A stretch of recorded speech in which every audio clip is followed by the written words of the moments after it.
আজ সকাল থেকে খুব ইচ্ছা করছিল একটু কোনো আমিষ খাবার, মুখরোচক কোনো খাবার খেতে। কয়েকদিন ধরে আমাদের এখানে হরিনাম সংকীর্তন হচ্ছিল 3 দিন। তো 3 দিনই মোটামুটি আমরা নিরামিষ খেয়েছি। আজকে ভেবেছিলাম একটু কিছু খাবো। সকাল সকাল বাজারে গিয়ে দেখেছে আজকে মাংসের দোকানও বন্ধ, মাছও তেমন ভালো না। মাছ নিয়ে এসেছিলো, তবে খুব একটা ভালো লাগেনি খেতে। তাই সন্ধ্যেবেলা সবার ইচ্ছে হলো যে কিছু একটা খাবো, কিন্তু বাড়িতে আর কি থাকবে। তাই ডিমের টেবিল বানানো হলো।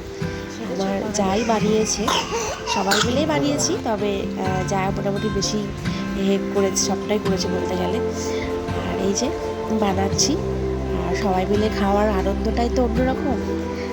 তো মোটামুটি সবার ইচ্ছে হলো এবং খাওয়াও হয়ে গেল।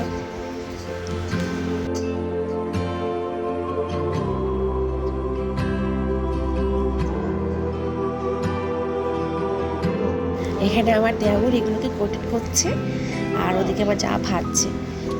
আমি তো সেরকম টাইম পাই না, আর ছেলের খুব শরীরটা ভালো না, জ্বর খুবই।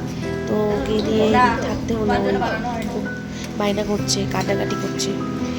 এই দেখো তেলে ভাজা মোটামুটি হয়ে গেছে। এবার এটা অনেকটা হয়ে এসেছে। তো যাই হোক, খুব ভালো টেস্ট হয়েছিল, খেতে খুব সুন্দর হয়েছিল। সন্ধ্যেবেলাটাও আমাদের বেশ আনন্দ মজা করে কেটে গেল ডিমের টেবিল খেতে খেতে। আজকে ভোটের দিন, তো বাড়ি থেকে সেরকম কোথাও বেরোতে পারবো না, জানি সবাই, কিছু আনতেও পারবো না। তাই বাড়িতেই আজকে আমরা বানিয়ে ফেললাম ডিমের টেবিল। টাটা সবাইকে, গুড নাইট।